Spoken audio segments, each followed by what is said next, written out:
The holiday season is an important time for nonprofits, and the need to provide is greater than ever. So, here to talk about how we can help give back is Jennifer Purcell from the Alliance of Arizona Nonprofits. Hey, Jennifer.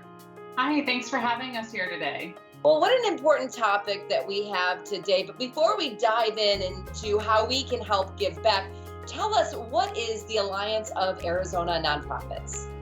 Yeah, the Alliance of Arizona Nonprofits is actually the statewide nonprofit association group. It's essentially a chamber for nonprofits. So we provide a lot of resources, services, and a way of convening for the nonprofit sector. So tell us this, are nonprofits still feeling the impact of the pandemic? I would say yes. Some of the organizations like arts and culture, their tickets are still down. Subscriptions maybe aren't as high as they would be. Health and human services, their needs have actually continued to grow. We've kind of switched from people being laid off into now the cost for basic necessities like housing, food, and gas have really climbed. And so they're still really needed. And nonprofit organizations, just like a lot of for-profit organizations, have a lot of open positions they're hiring for right now.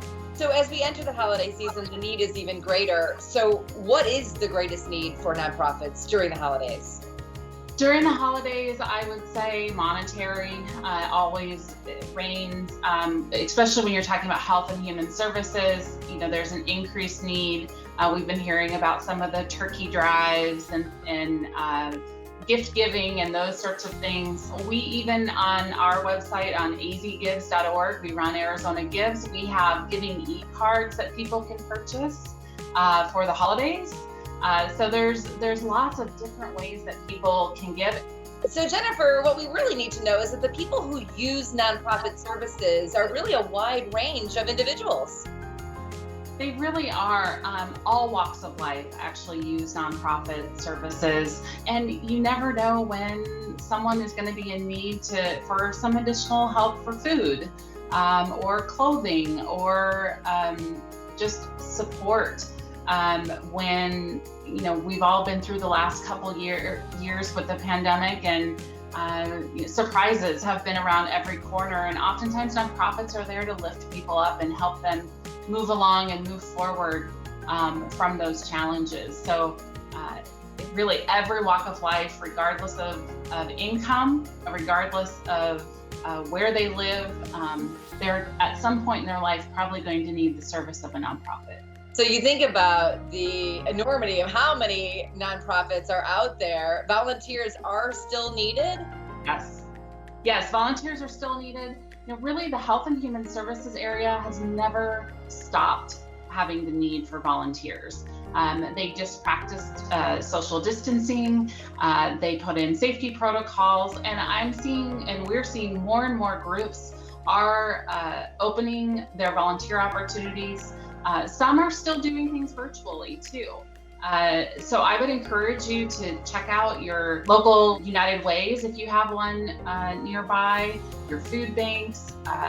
Some of your schools probably have volunteer opportunities. If you're in a major metro area like Phoenix, Hands On of Greater Phoenix has a list of opportunities that you can find. I would also say just pick up the phone and call an organization that you might be passionate about and ask them. Ask them if they have volunteer opportunities. So if somebody wanted to give back and help, what is the best way that they can do that? I think that it depends on the individual and what they're able to provide, to be honest. Monetary always is a great way to help. Oftentimes nonprofits can purchase things at discounts that you can't get at a discount.